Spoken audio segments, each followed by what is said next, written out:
What's up, y'all? This is Bud Elliott here from the Cover 3 podcast, and this is the Bud Elliott College Football Lunch Break. Really appreciate y'all taking your time out of what I'm sure is a busy week following Thanksgiving, and it's been a pretty busy week for us here at CBS and 24/7 Sports, and happy to be joined once again by Cooper Petagna, National Recruiting Analyst from 24/7. Coop, what's going on, dude? Not too much, man. Just crazy 48 hours.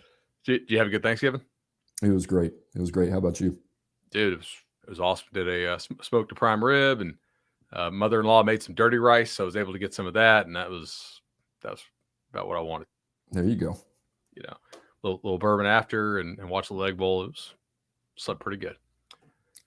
I'm glad I got my rest in though on Thursday, because this weekend and leading into Monday, we've kind of been nonstop. I bought a good coffee machine a couple months ago, and I'm glad I did, dude, because it is. We are highly caffeinated here as Coop sips his coffee. Where do you want to start from this? This is kind of the more nitty gritty, nerdy show, if you will. Obviously, you worked in a number of personnel departments in a scouting and management role. Are you seeing any big picture stuff that ties any of these jobs together, or what were your initial thoughts on some of these moves? I want to pick your brain on this. Yeah, I thought starting with Lincoln Riley, obviously the first one to go down after they lost to Oklahoma State in Bedlam. I think a lot of people thought, especially in Baton Rouge, he was leaning towards striking a deal with LSU shortly thereafter on Sunday. Seeing him go to USC in Los Angeles, I think it's huge for college football. I think in terms of the parity. And I think this is really the jolt that the Pac-12 conference needed with Lincoln Riley going out west. I think, in my mind, I think there needs to be some pressure applied to the decision makers out west in terms of upgrading the level of football out there that not only fan bases have access to, but players have access to. And I think Lincoln Riley immediately, from a credibility standpoint, puts USC back in pole position in the Pac-12 conference. And I think that's critical when you take a step back from 10,000 feet. And I know we're gonna get into it a little later here on maybe why he made that decision. But I think it has huge implications, not only for USC in the Pac-12 conference, but for Oklahoma, which I think is super fascinating to see how they approach this job, because the job that he's done there at OU and what he's done to reinforce the brand and the brand's credibility, which, look, OU has had a ton of sex appeal when it comes to on the recruiting trail and what they've been able to pull to Norman, Oklahoma, which is not a flashy place. So you look at what he's been able to do at the quarterback position, what he's been able to do at the skill position. It's going to be interesting to see if OU and the decision makers at OU factor that into whoever they decide to hire next. I think that's a really good point there. Riley certainly pitched OU when he was there, but he also really pitched Lincoln Riley and the Lincoln Riley system, and that's one of the dangers when you have a coach leave. When I think about the USC job, it is one of the real premier jobs in sports if it has its act together. And you go back to the Reggie Bush thing. I think in hindsight, we would all agree the penalties they got for that were a result of kind of a crooked NCAA committee at the time, led by Paul D., who's no longer here. Nowadays, they probably wouldn't get the same level of penalties for something that was orchestrated, by an agent. And then they make two. One certainly ridiculous, one a little bit questionable athletic director hires, the one being Lynn Swan, which everybody in the industry said that's not out of the box, that's just out of their minds. And the results followed, and they were not great. If USC has its act together, that's as good of a job as almost any in the country. And when they're rolling, Coop, they kind of have right of first refusal on every kid west of the Rocky Mountains. Or almost every kid. Yeah, they do. And the reality is, on the West Coast, people want to go to USC. That's it. And you still have to overcome that, even when USC was down. When we're at Oregon, when we're at Washington, USC was still a factor. The only thing really holding USC back at that point was Clay Helton in that coaching staff, just to be blunt. But now they don't have that. They have somebody in Lincoln Riley who's a bona fide rock star, who's going to go out there and kind of fits what they want to do from a program standpoint. Not only what we talked about, but fireworks on offense schematically kind of fits LA and that play style and the type of people that you're going to attract. And I think for USC in the longest time, I think it's just been able to keep those guys home. And there's plenty of talent there. We've already seen it with Malachi Nelson. DeAndre Moore looks like he's going to stay put. Mekhi Lemon, a couple of these guys committed to Oklahoma that now they don't have a reason to leave home.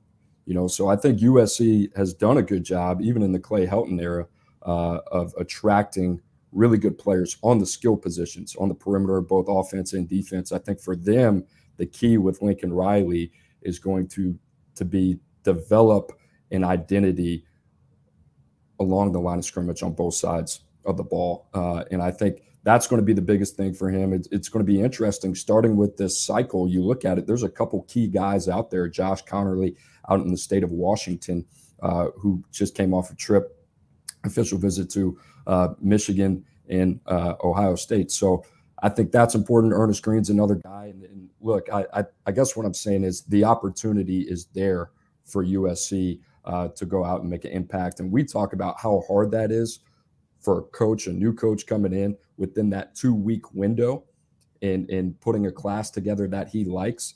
Lincoln Riley and USC are the exception to the rule. They can still put together a very dynamic class in a 2-week window. Exactly right. They really can be that exception. One of my favorite things that happens almost every year is I'll see Greg Biggins at the Under Armour game here in Orlando where I live. And he'll be like, damn, we don't have kids like that out west. Just speaking about the big dudes that he sees in the South. I'm like, Greg, don't you mean you don't have as many? He's like, you know what? Yeah, you're right. And that's what my research has shown on the West Coast. The number of 4- and 5-star players who are over 270, pounds, has been declining for about a decade and a half. There are definitely enough players out there to sustain an elite level USC. I'm not sure there's enough players on the West Coast size-wise, like size, speed, athleticism combo to maintain a bunch of elite programs on the West Coast, especially as some of that talent, some of those families have moved, to Vegas. Some of them said, screw Vegas, I'm going to go all the way, to Dallas or Houston. We've seen a lot of kids we've interviewed in Texas in recent years, like, oh, I'm actually from California. Like, oh, okay, that's interesting. My family moved for a variety of factors, be it taxes or home prices or whatever. But USC is the one school that really doesn't have to worry about that as long as it has its act together. It is a true control your own destiny program. And that's not to take a shot at Oregon or Washington, but like you work both those places. How much tougher are the Oregon or Washington job if USC has alignment from administratively, competent coaching staff, the boosters are all aligned, that type of thing?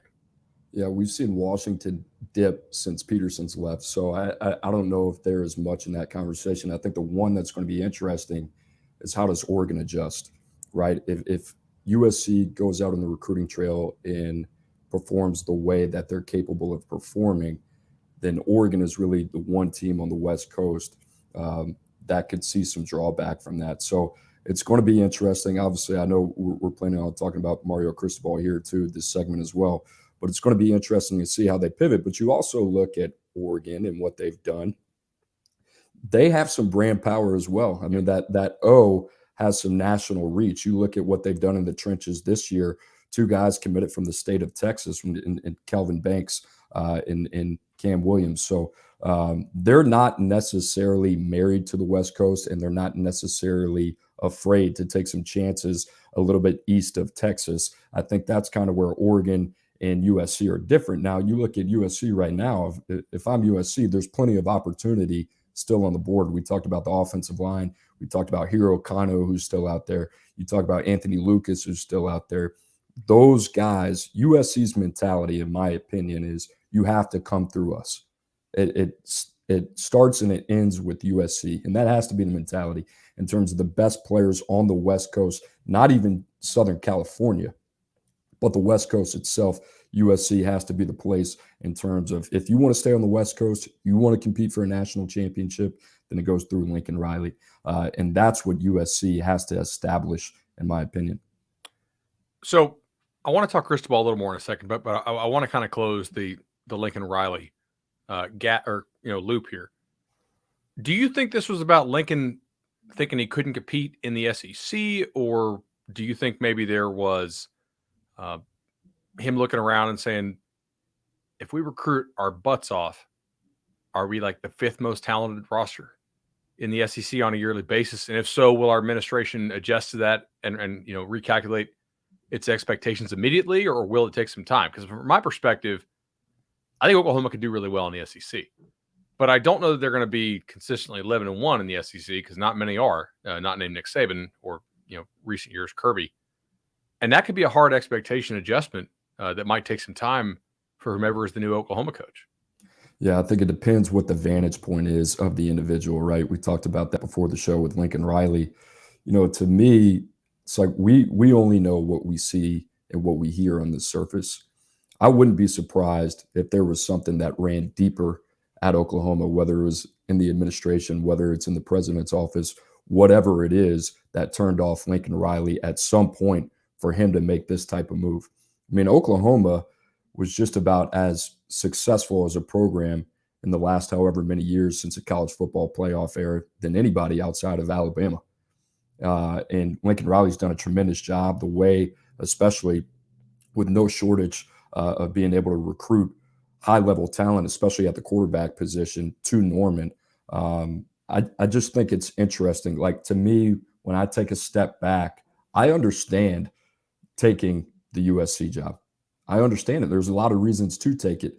I think it's the path of least resistance. Obviously, the financial investment into the program, what USC has done, I think they have separated themselves from the rest of the pack in terms of how they view themselves, and that's what they've needed to do, and they're bought into that. I get why he would make the move. I'm just shocked he did it, quite honestly. And that's kind of how I feel. I think there's plenty of reasons for him to leave.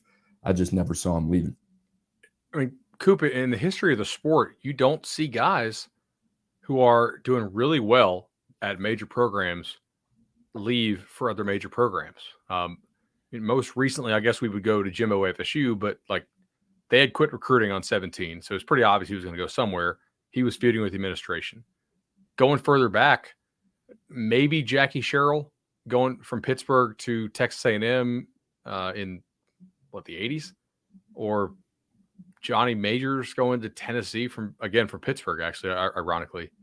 But like the fact that we're having to reach back to black and white TV days says something. It is fairly rare to leave a true blue blood type program to go to another, as long as you have things going well there, and he certainly did. I do think Oklahoma's going to be a pretty damn attractive place to go coach, though. Yeah, and I will say this before we move on to OU. It's like the SEC is a bloodbath. I mean, it really is. The expectations are sky high. I think Lincoln, in some way, shape, or form, probably sees the coaching turnover that has taken place ever since Nick Saban really entered that conference at Alabama. And for him, he might be looking at it a little bit differently and saying, hey, I want to put myself in a situation that is more sustainable and a more secure situation. With security in college football, we all know is extremely difficult to come by. And we talk about that conference and we talk about the Pac-12. He's on the path to the least resistance, and he can build a sustainable power at USC with not much competition outside of Oregon. And that's the reality of the situation in the Pac-12. And USC needed this, but the Pac-12 needed it more. And it's going to be interesting to see how the rest of the conference and athletic directors adjust as they make hires going forward. Completely agree. I mean, Arizona State, I think at some point is likely to open unless the NCAA stuff just goes away magically. I mean, they only have 5 commitments verbally right now. UCLA, I think they're going to keep Chip Kelly at this point. But if USC is cooking, Oregon is a great 2, especially with how it's humming right now. Whether it's Washington or Arizona State or Utah or UCLA, if you're George Kliavkoff, the Pac-12 commissioner, you're really happy today because those guys are great 3s or 4s, and the conference all of a sudden has always had some depth. It has not had that team where you're like, I think that team can really win a natty. And as we've seen recently with Clemson and the ACC, conference perception is sort of disproportionately based on your best team. People know that the ACC is not a great league right now, but when Clemson's running through it, they don't really seem to care. And if Riley gets USC right, certainly they will have the possibility to do that there. He also has a really interesting call to make, and I don't know if he's already made the call. What do you do with Jackson Dart and the potential of Caleb Williams? I mean, if you're Lincoln Riley, how do you handle that? That's a great question. I mean, that's something that you're having in internal conversations about. Look, if Caleb Williams wants to come, you're taking him. It is what it is. You'll deal with whatever you got to do. Malachi Nelson, I'm sure, is going to be in the fold here shortly as well. But if Caleb Williams wants to come, you're not turning him away. I mean, that's somebody, obviously, that he has a relationship with. It kind of gives you a quick fix in that conference. Somebody that he's extremely comfortable with as a play caller. And look, his day one can come in and have an immediate impact. And this is a guy as a freshman, we're talking about being in the Heisman race. Yeah. And as much as, you might have affection for Jackson Dart and what you think he can be, it's just hard to me as a decision maker to say, hey, we know what Caleb Williams is. If he wants to come here, we have to take him. At least if I'm in the room, there's no way you're telling that guy no. Not in my opinion. And you've seen him for thousands of throws in practice, not just the 150 throws that we've seen him make, on the college ball field on game day. So Riley's definitely the right guy, to make that call, being that he's seen them all. What do you do if you're Oklahoma? Is there a guy or two stand out to you that would be a fit there at this point in time? It's super interesting because the first thing I thought about when Lincoln Riley left was like, okay, what do you do? It's like you talked about it. He kind of created this brand, but the brand was more about the individual than it really was about the program, And so when he leaves, you kind of see this kind of shockwave, right? Like think about the guys that have decommitted, and yeah, they're from California. You look at Malachi Nelson, you look at some of the guys that they were able to pluck from the West Coast. You look at Ennis, who's one of the top receivers in the country in 2023 from Florida. What Lincoln Riley was able to do and establish there from a recruiting blueprint standpoint was really intriguing and is not something that we've seen done at a lot of places. And Oklahoma is without a doubt a blue blood program, but what he's been able to do in terms of flexing his muscle to go coast to coast to get some of the best skill players in the country, whether that was in DC with Caleb Williams or whether that was in California with Malachi Nelson, it's been pretty remarkable. So with Oklahoma, I think that's a question you're kind of asking yourself. We've kind of built this machine and this offensive identity in this conference that has a lot of people and a lot of recruits in this day and age attracted to it. They see the attraction of coming to play in a system like that. So whether or not you want to stick with that, I think that's a really important question for Oklahoma decision makers. It's more philosophically, what do we want to do? And I think the great gravitational pull to Oklahoma was the style of play that they were playing with. So immediately what I think of is Josh Heupel, who I think has outperformed all expectations at Tennessee and has Tennessee, out of all places, playing a very exciting brand of football. And he's established, obviously, the job that he's done at Central Florida, the job that he's done in year one at Tennessee. I look at him, and then there's a couple different routes, right? Brent Venables has been thrown around. He's intriguing, obviously, with the experience that he has under Dabo Swinney. You look at Matt Campbell, who's just a little bit against the grain, pretty different than Lincoln Riley in the way that he's built his program, but has had a lot of success. And then I think there are a couple other guys too. You look at Lane Kiffin, you look at Marcus Freeman, right? Who now is being thrown into this category of potentially being the next head coach at Notre Dame. So I think there are a couple different ways that you could look at it. But certainly if I'm Oklahoma, the three guys I'm probably looking at are Heupel, Matt Campbell, and either, Lane Kiffin and Brent Venables. So 3 or 4 guys that I kind of have circled on my list that kind of give you a different variety of things and offer a different variety of things. I think it's really just going to come down to the AD and what they think the best fit is going forward. For sure. And Joe Castiglione is known as one of the better athletic directors in college football. And I mean, your reputation is largely shaped on who you hire in football. And he nailed the Bob Stoops hire and has kind of rode that ever since. And obviously the Lincoln Riley transition went extremely well for them. Obviously, Oklahoma fans are not a huge fan of his at the moment. But still, I think they would take the last 5 years absolutely if they could do it over again. They've had a great run there. With Heupel, obviously you would keep the high-flying offense going. My only concern here with him, and since we do talk recruiting on this show more than we do on Cover 3, I want to bring up is they only have 2 4-star players committed right now in that first class that Heupel's signing, or that first full class, rather.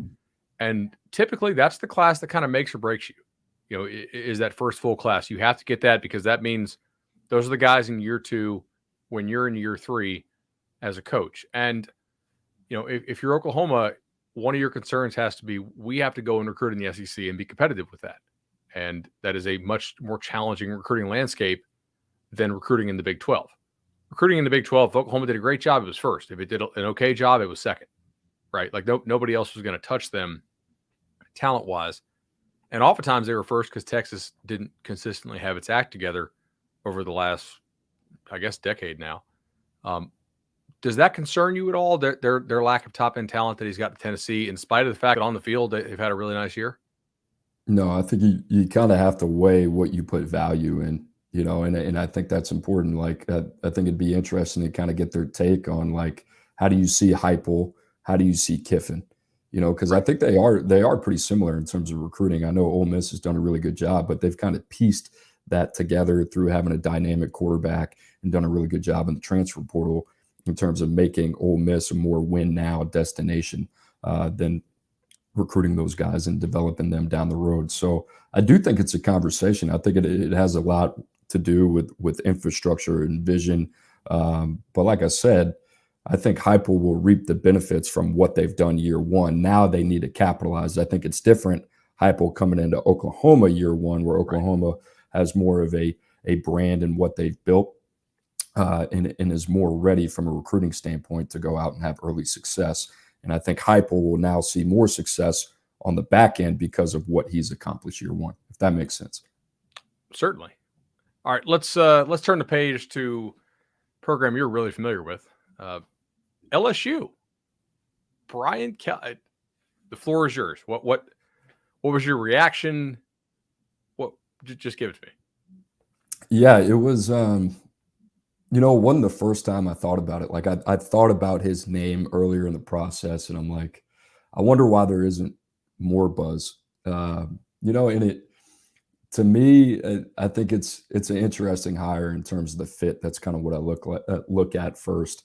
But you're getting a proven winner. You're getting somebody that can come in and can win games consistently. Like when I look at him, I kind of look at him in the same spectrum as Jimbo Fisher, more of a traditional offense, 12 personnel. What you're getting from a coaching standpoint, and I think that's really important for LSU. They need stability. They need continuity. They need a guy who can build a foundation, build a culture. I think Brian Kelly's going to give you all those things. I think the biggest question mark is Kenny Hackett in the SEC on the recruiting trail. And he's made some really good hires. And I think that's just going to be even more important when he gets down to the SEC, who he's surrounding himself with. Obviously, both coordinator positions. And I haven't checked my phone here since we've gotten on, but before I checked it, is that they're making a run at Marcus Freeman as a defensive coordinator. So those type of hires are going to be really pivotal for Brian Kelly.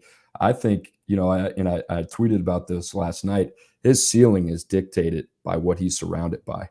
And I think that's really important. I think he's a high floor type of prospect as a coach. You know what you're getting out of him. I think you expect to be in that 9 to 10 win realm year in and year out. It's just whether or not he's going to be able to accomplish the things that he needs to accomplish on the recruiting trail to consistently have them competing against Alabama and Georgia in the SEC. And that's a big question. Looking at it last night and where I think LSU's flaws are as a roster, it's pretty interesting. They are very good at the skill positions. They've had no issues at receiver. They've had no issues in terms of their secondary, what they've been able to do at corner and defensive back. Where I think they need to improve is the offensive line. And where Brian Kelly has done a phenomenal job at his time at Notre Dame is being able to identify a lot of these prospects on the offensive side of the ball, on the offensive line, is where he's had a lot of success, and especially at the tight end position too. So it's going to be interesting to see if that translates when he comes down to the SEC. But I think certainly it's going to be an adjustment for sure, and especially on the recruiting end. I think he is a fine coach. I think he's a really good football coach. But in terms of whether or not he can get it done in recruiting in the SEC is going to be the biggest question. And look, all of these candidates had those type of question marks, right? Really outside of Lincoln Riley, which was the one guy that you knew was going to be the home run hire this cycle if he did end up leaving Oklahoma. But if this was Matt Campbell, if this was Matt Rule, you were going to have the same type of questions at LSU, regardless of who it was. So, look, if this was a plan B, it was a hell of a plan B. To go out and get Brian Kelly, who's the winningest coach in Notre Dame football history. It will be interesting. Like I said, I think they're going to have to be super calculated with who he decides to surround himself with, and we'll see if they have a plan. I completely agree with all that. I do think, though, you don't leave Notre Dame for LSU if you're not really thinking, hey, I'm taking this job because there are guys I can get in to LSU academically and keep eligible at LSU academically. I mean, no offense to LSU. Like, I went to Florida State. They make jokes about FSU's academics on The Simpsons, right? But the reality here is there are a number of guys, not 50 every cycle, but 2 or 3 or 4 every cycle that LSU can take that Notre Dame can't take, or they're smart enough not to take because they realize even though we might be able to get an exemption to get them into school, we can't keep them eligible, or there are not enough majors here that we can hide these guys in. And in big time college football, like you've been in these meetings, that I've been on the phone with coaches after get out of these meetings. It's can we get this kid in? Is it worth the scholarship? Like, do we think we can keep this guy eligible? At LSU, you can get him in, you can keep him eligible for the most part. Now they had the one of the stricter weed policies, obviously, in the SEC that led to them losing 2 starters or 2 contributors in the offseason that actually bounced to other schools and played this year. But don't you think that's part of it? Is like he's 61 years old. How many more cracks are you really going to get at the national title? And you want to go and be able to get that very, very elite talent that he got some of it at Notre Dame, but sometimes there are guys they can't go after. Yeah, I think when you recruit for fit, we talked about this. It's a double-edged sword. We did this at Washington, right? It raises the floor of your program in terms of what you're consistently going to get. You're going to have less off-field issues. You're going to have guys who are really good student athletes. The maintenance level is going to be low. But in terms of being able to go out there and acquire the type of athletes that can realistically put you in position to where you're competing for a playoff year in and year out or trying to win a national championship, like he's maxed out there at Notre Dame, in my opinion. Like we've seen the sample size in the playoffs. There's a big gap between 1, 2, 3, and number 4 and where they've been. And he's done a phenomenal job there. I just think there's another step to be taken. And in places like Notre Dame, places like UW with Chris Peterson, that shows up. It was the same thing like we were talking about the other day. It's like, hey, we've created this really good program at Washington off the OKG philosophy, off the Built for Life philosophy. We want to get the right type of guys in. That's fine. You have to understand when you play the Alabama, Penn State, the Ohio States of the world, that's going to show up. That's just the reality of it, because good kids don't win football games. Good players do, And so I think, I get that looking at it for him. Like I said, it's just different. It's it's going to be a culture shock for him recruiting some of the kids that he recruited at Notre Dame, then going down to the SEC in Louisiana, Mississippi, and Alabama in the mud, recruiting some of these dudes going up against Georgia and Alabama. Like, good luck. I hope you're ready for it. And that's the thing. I mean, he better put his boots on, he better strap on, because it's a completely different ball game.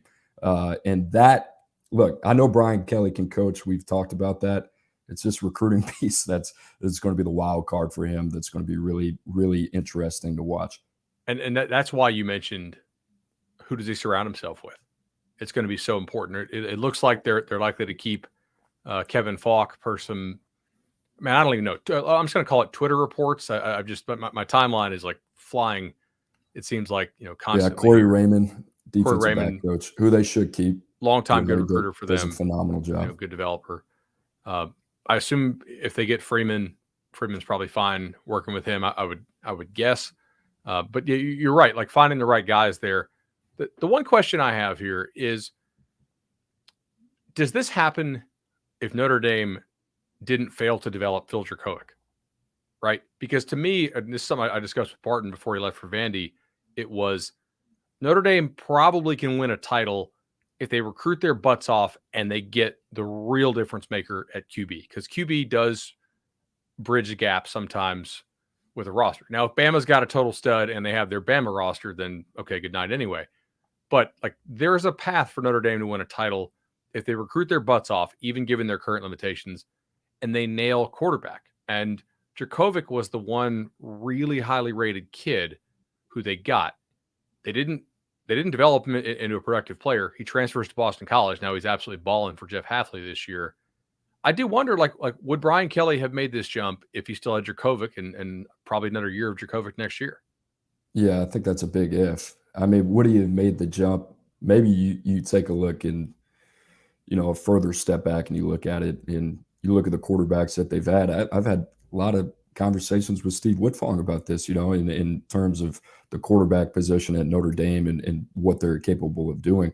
That would be the piece, like we talked about, bridging that gap when you're in the playoffs. If you have that piece right, which is the X factor, which is what Oklahoma's had every time that they've been in that, had that opportunity to play in the playoffs. They've always had that X factor, whether that was Kyler Murray, Baker Mayfield, Jalen Hurts, one of these guys who's now, they're all playing in the NFL. If that's Notre Dame, in my eyes, they certainly have the team to go out there and compete if they have that position right, which they haven't had, which is, going to be a big part for him now at LSU is to get somebody who's going to be dynamic, who's going to give you a chance to win every weekend. 100%. All right. So, man, I'm glad you came to 24/7 Sports when you did, because you know a lot about the LSU job. You've been in the Pac-12, which is super relevant right now. You've also worked with Luke Fickell, and that's a guy you're a huge fan of. If you're Jack Swarbrick, Notre Dame athletic director, is that your first call? 110%. I mean, that's it. Like, look, I have a ton of admiration for Marcus Freeman. I think he's going to be a great head coach.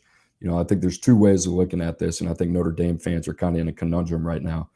Luke Fickell is going to coach his team all the way through the playoffs if they do end up making it. I think you have to be patient with that process. I think Luke Fickell, this is the fit that he has been looking for. He's been looking for one of these tier 1 programs in the Midwest. Obviously a big family guy. Literally a big family guy. Literally a big family guy. So I think this job fits Luke Fickell to a T. With the Marcus Freeman deal, I'm not sure what they've done in the last half an hour, but there's no hesitation on that end to name him the interim head coach. And what I'm doing right now is taking a temperature check on Luke Fickell, checking with his representatives and kind of seeing where his head's at. And if he's saying, hey, give me a couple weeks, let me do what I need to do, and I'm coming, then I'm waiting. That's my guy. But outside of that, I mean, that's a super interesting job. And Marcus Freeman's kind of in an interesting position too. He's going to be jockeying for this, but like if you're Notre Dame, you hire Marcus Freeman. He's following up the guy that has won the most games in Notre Dame football history for a first-time head coach. And I'm convicted. I have a ton of belief in Marcus Freeman. I think he's going to be a hell of a head coach. That is not an easy job for anybody to step into. Nonetheless, Marcus Freeman. That's a big job. From everything that you have to do at Notre Dame to recruiting nationally to everything that goes into it, those are really big shoes to fill. And I think Luke Fickell is ready for that job. I think he makes a ton of sense. And in a lot of ways, I think Luke Fickell can upgrade that roster more than Brian Kelly did. Now, you're threading the needle there, but I think Luke Fickell is an elite recruiter, and I think he's going to do a good job of tapping into everything Notre Dame has to offer, and he's going to turn that roster into a legit national championship contender, not just a playoff contender. So I think Luke Fickell is the one guy that you're circling if you're Notre Dame. And look, if I'm them, that's it. There is nobody else. That's the guy I want. I'll be willing to wait a couple of weeks, whatever I got to do. So the common thought among the agents I know in the coaching space, and I want to run this by you, maybe you know or you've heard, was that he was going to be super patient, and it was probably Notre Dame, Ohio State, Penn State, maybe a Michigan State, and probably not Michigan actually. And basically just that. Otherwise, he'd be cool continuing to dominate at Cincinnati. Is that consistent with what you've heard among your coaching friends? I think that makes sense. I mean, what I love about Luke Fickell is like he knows where he's going to be in the best environment to flourish. That and not a lot of coaches have that.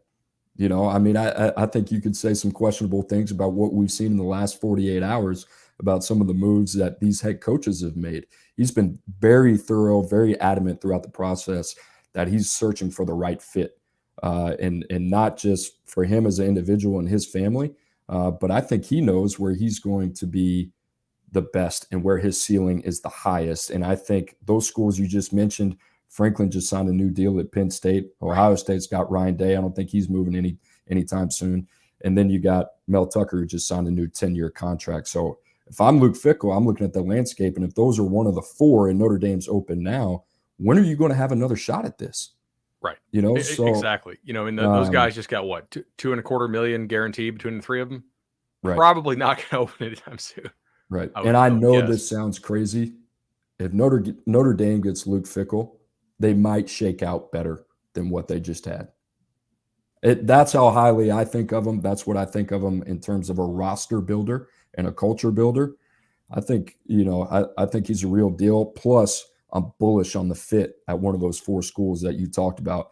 I think you do a hell of a job. Plus, everything that Notre Dame has to offer between academics, between the program and Notre Dame itself. You do a beautiful job marketing that school and recruiting at a national championship type level. And there's so many non-football things that can make the Notre Dame job great, but it can also trip you up if you don't navigate them in the right way. And Fickell being somebody who understands Notre Dame's history, obviously is well-known Catholic. The fit there does make a lot of sense. I think that'd be the first guy I would call if for some reason it didn't work out, or if Notre Dame just really wanted to get a guy in there right now, which I think would be a mistake based on the returns that we've seen from the early signing period with these first-year coaches. I'd be willing to kind of punt on that class and just go to war in the February signing period and attack the portal to the extent that Notre Dame will use the portal. I know their high academic standards matter there as well. If for some reason they really wanted to be, I don't know if you want to call it impatient, but if they wanted to get it in quicker, maybe Matt Campbell would be my second call. Guy who I think most people believe wants to stay in the Midwest. Yeah, I think you look at Matt Campbell, and it's going to be interesting. I mean, Marcus Freeman has added a different dimension to what Notre Dame's been able to do recruiting wise. You look at what they've done in 22, you look at what they've done in 23.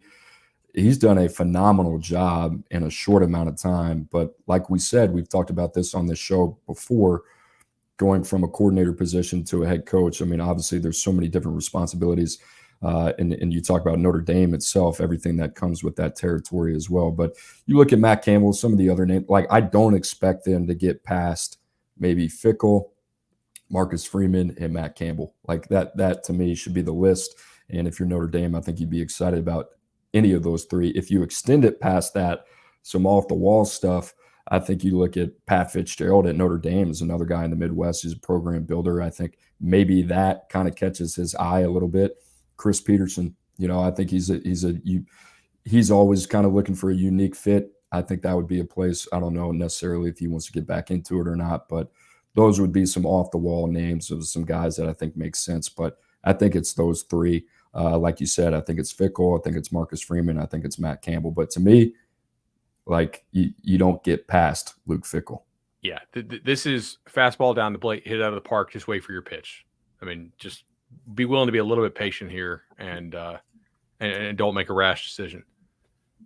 Other schools here. Well, you've been at Washington. Thoughts on Kalen DeBoer? Somebody asked me that the other day. I mean, like I need to do more research, in terms of him. That wouldn't be fair me giving an opinion on a guy that I don't know much about. I know he's a winner.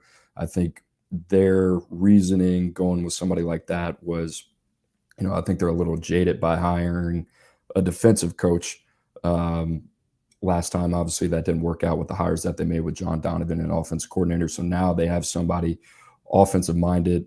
You look at what he's done this year, just the way that he's played some of these teams, UCLA, Oregon. He's done a phenomenal job in his time at Fresno State. So I think they're really excited about his offensive acumen in terms of the bigger picture, the type of head coach, the culture builder, the CEO, all that type of stuff. I'd have to do a little bit more of a deep dive, but I think it is one of those high floor hires that I think they're excited about. The one thing that would encourage me a little bit about it is, number one, quarterback development and quarterback production. He seems to really get the most out of his quarterbacks everywhere he's been. And since he left Indiana, their offense has also kind of fallen apart. So when he goes somewhere, the quarterback play gets a lot better. When he leaves, quarterback play so far has dropped off. He also was a head coach for 5 seasons. Now, this is NAIA. I get it. But his 5 seasons were loss in the semifinal, win the NAIA national championship, loss in the championship game, national championship, 2005, 2009. So while it's NAIA, and that's a huge jump to a school like Washington, there is something to be said for he's had to hire a staff. He's probably had to fire somebody on a staff before. Like the management experience, I like that rather than a guy who's only been at a school for 2 years. Like it's not the same, but I do think that head coaching experience at that level is worth something. And so that should probably be encouraging to Washington fans as well. Yeah, and I think you like the fact that he spent a couple seasons at Fresno as well. So I think him being in the Mountain West, having a little bit of the lay of the land there, obviously from a recruiting standpoint, I know it always comes back to recruiting with me, but that's another thing, kind of seeing, okay, what's that going to look like for Washington and how that follows. And, it's just going to be interesting to see what the Pac-12 is going to look like and how they're going to adjust from a recruiting standpoint. Because, I mean, from a top level talent standpoint, there's really only 2 teams competing at a national level, and that's now going to be USC and Oregon. It's going to be like these kind of next tier teams like UW, who've shown an ability to kind of get in that 15 to 20 range. How do they counter? Are they able to kind of get back to where they've had success late in the Chris Peterson era, which they're fully capable of doing? No doubt. All right, so we got about, 5 or 10 minutes left. Coop, I want to ask you about a guy. I know you've been grinding tape a whole lot. We have our new Top 247 coming out. Who is a dude who you are just, and like we can give, what are we in the 41st minute? Got almost 1,000 people watching this live. Can you give them a little taste of somebody that their senior year tape for you? And I didn't prep Coop for this, so you may need to take a second. But like somebody who really, you're like, man, this kid is having a really nice senior year. I know we do emphasize watching that senior year tape as well, because everybody develops on a different timeline, right? Some guys are studs as juniors, and some are maybe not up there till seniors. Yeah, no, that's a good point. I think off the top of my head, and Gabe Brooks would be excited that I was saying this, but one guy that we've had a consensus across the board that we're really excited about has been Nicholas Singleton, from committed to Penn State from Pennsylvania as well. So a guy that we're really excited about. I think Penn State, what they've done this entire class has been pretty remarkable, and I think it's going to be interesting to see now that James Franklin is locked in there for the foreseeable future. Okay, what does this look like? Because they're bringing in some very dynamic talent. Talking with Drew Aller, the number one quarterback in the country, who obviously has all the tools in the physical makeup to be one of those guys that is quite frankly, hears his name called early in the first round, maybe 3 or 4 years down the road from now. But Nicholas Singleton is kind of the first guy that kind of pops into my head. He's had a phenomenal year. You look at Penn State, I guess the lineage of running backs that they've had. I think he kind of fits in that mold. North-south runner, really good balance, body control, excellent after contact, can do a lot of different things. So that's one guy that sticks out. And I have to go back and kind of refresh myself on a couple other names, but for sure, that's the dude between the three of us who are kind of in charge of overseeing it that I think we're all very excited about. Awesome. Apparently, Virginia Tech fans have entered the chat. Do you have any? Have you had any run-ins with Brent Pry? I haven't. Okay. I haven't. I like it's another guy that I don't know much about, but I'd be interested with like VT. Like, where'd that search go? Like, yeah, the Marcus Freeman thing is like, I don't know. Like I think of it this way, and I look at a program. If you're like Virginia Tech, it's like this dude is going to be a hot commodity next year. So what if you're a year early? Like if you're one of those programs, and whether that's Marcus Freeman or whether that's Jeff Lebby, it doesn't matter who it is. These guys are going to end up getting good jobs at some point. Why not take that risk, a calculated risk, on a high upside coach like Marcus Freeman? And I could see all the variables being there and saying, hey, we're getting a guy who's an excellent recruiter that is very familiar with this area in the Midwest. I just don't like, I would love to, and maybe Marcus Freeman's not interested in that one, right? But I would just kind of love to see that process and kind of what led them to make the decision that they've made. I would too. So, Whit Babcock has the athletic director there for Bud Tech, has a really good reputation. Great reputation as a fundraiser as well. But ultimately, as an AD, you are judged on your football hires. You may be kicking and screaming when they boot you out the door. Look how good I did at basketball, and look how I did good with baseball. But unless you're at Kentucky, it's going to be that football hire that really makes it. And this hire, Brent Pry, it could work out really well. He obviously knows the area. He's been a very successful defensive coordinator. I mean, he's not old. He's 51. LSU just hired somebody a decade older. It's certainly possible that this will work out. I don't know that this comes with a ton of fanfare, but I've been doing this long enough to where, and I agree with you, like I would take a shot on an up-and-coming guy, provided he could show me a plan of who he's going to surround himself with. And I think he's ready. I'm willing to grow with him if he's got superstar potential. But a couple of years ago, I stopped doing letter grades on jobs, as far as like this is a B+ hire.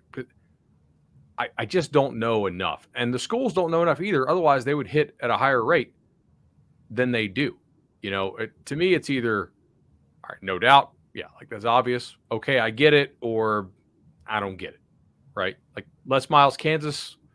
Last year I said I don't get it. Like that was I don't think so. Lincoln Riley for me is a no doubt. You can go get Lincoln Riley. Yeah. With Brent Pry, I guess it's solid coaching, knows the recruiting landscape, decent network of guys you can go hire most likely. I think if you like the hire, you probably have some trust in Whit Babcock, who is pretty well respected in the industry as far as somebody who's okay to work for. When Fuente kind of screwed up and publicly met with Baylor back in the day, right, and flirted with that, and everybody thought he was going to get that job, and they had to come back, and they did the everybody with the fake smiles photo in the staff room. They were all committed to the next year. Babcock handled that pretty well. So it is a place where I think people would want to work as far as having him as a boss. how much they're going to spend in recruiting is another question as well. And that's not an easy place to recruit to. I don't know if you've ever been to Blacksburg, but that is not near anywhere. It is a significant drive, and other schools have come in and recruited, Tidewater and just the state of Virginia more aggressively than they did at times during the Frank Beamer era. So we'll see how this And goes. I guess that's kind of where I'm coming from. It's like, how do you see yourself? You just trying to get on base and hit a single and be safe, or you trying to, see what you can do in a conference outside of Clemson that's really not offering much. Even North Carolina is recruiting well. It hasn't been performing to what they've done off the field in terms of talent acquisition. So I don't know. And look, I'm not judging the hire by any means. Like you said, it could be a very good hire. That would be It's wait and see, right? Me. Right. It's wait and see. It's just, if I'm Virginia Tech, like I always talk about this, whether you're a head coach or whether you're an athletic director, like you got to have some self-awareness, and there's got to be a little bit of calculated risk in the hires that you're going to make and who you're going to surround yourself with. And I think Virginia Tech is one of those places where it's an attractive enough of a place where you can sell it to somebody of Billy Napier's stature or Marcus Freeman's stature, and be in those races and attract that type of guy there. But in this case, obviously, they decided to go in a different direction. That conference is really interesting right now on that side specifically. So Bronco Mendenhall probably not going anywhere. I don't think Narduzzi's going anywhere. Like certainly not going to be fired. They're playing for the conference title this weekend, but I don't think he's going to be jumping jobs. But you never know. I guess it's been a crazy year. Miami, they're still looking for an AD. They have not come out and said that Manny Diaz is coming back, nor have they said he is not coming back. One of the guys, I think the guy who would be the most obvious fit there, if he would say yes to them, is playing in a conference title game this weekend, and that's Mario Cristobal. I have to think if you're Miami, you make a decision on Manny by Sunday, right? I mean, at some point you need to kind of let the guy know you're going to be here or you're not if you want to get on with the early signing period. Yeah, that's a very tough spot to be if you're Miami without an AD, trying to obviously come to the conclusion whether or not you're going to keep a coach who, I'm sure that I'm just guessing here that they'd like to move on from. But in terms of them vetting different options and what support they have behind the program to make sure that they can go out and get done what they need to get done in terms of bringing their guy in. And we talked about this kind of a little bit of last week. Like, I think that list is very short. I think it's either Mario Cristobal or I think it's Lane Kiffin. And I think both of those guys would be heavily interested in those roles. It's just going to be fascinating to see kind of where Miami is at and how much financial support that they have to go out. And it's like, you got to go 2 feet head first into one of these hires. You can't just kind of dibble dabble with it. And that right now would be my biggest concern. Miami without an AD, do they have their ducks in a row to go get done what they need to get done? And who behind the scenes is kind of leading that charge on whatever they're deciding to do next? Exactly right. So there are a lot of reports out of Miami. They're going to be spending a lot more money. I'm sort of wait and see on that. Will they actually? Is that it depends on who the hire? I mean, there's a lot of Miami writers who think that if Cristobal comes, that they will pump a lot of money into that program. But if you can't get Cristobal or Lane Kiffin, or maybe aren't willing to go on Kiffin, I don't know, it may not be the worst thing to keep Manny. I mean, he's not done a terrible job there. They just haven't won to the level that they expect. They seem to have pretty quality quarterback play coming back in Van Dyke. I mean, I don't think they thought he was going to be a stud, but sometimes things happen. You don't always know. Recruiting rankings are really good, not necessarily perfect, and some guys do outplay theirs. So, we'll see if they can get Cristobal, or maybe Lane Kiffin, or maybe they sit tight. Should be interesting. Yeah, I mean, my thing is I mean, we've talked about it. You just like commit to it. If you're to spend money, spend money. If you want to be serious, right, we'll take you serious when you start taking yourself serious. Go get a coach that you want, that you think deserves to be there in Miami. It's like, what are you doing? And that's kind of my frustration with Miami is I don't know. It's just like this identity crisis that they're having. They still think they're early 2000s, and The game has changed and it's evolved a lot. And that place should be one of the top tier programs in college football. It hasn't been. It's been extremely mishandled over the last decade or so. So I don't know. Obviously, there's a lot of frustration, even as a fan. I can't imagine how an actual Miami fan feels. But there's so much opportunity at that place. Like we said, we'll have our eyes on that one. We'll see what they do going forward. Coop, I think if people take any longer on their lunch break, they're going to get fired. So we're going to wrap this thing. Really appreciate everybody who was hanging out in the chat. Some awesome arguments in there today about whether Lincoln Riley was actually scared of Mike Gundy. Of course, that was pretty solid. Very interesting comments today. Make sure you guys scroll back through this, and always entertaining, almost as entertaining, or maybe more entertaining than we were. Don't know. I will see you tomorrow in the recruiting meeting, and appreciate it. Sounds good, brother. Thanks. Take care.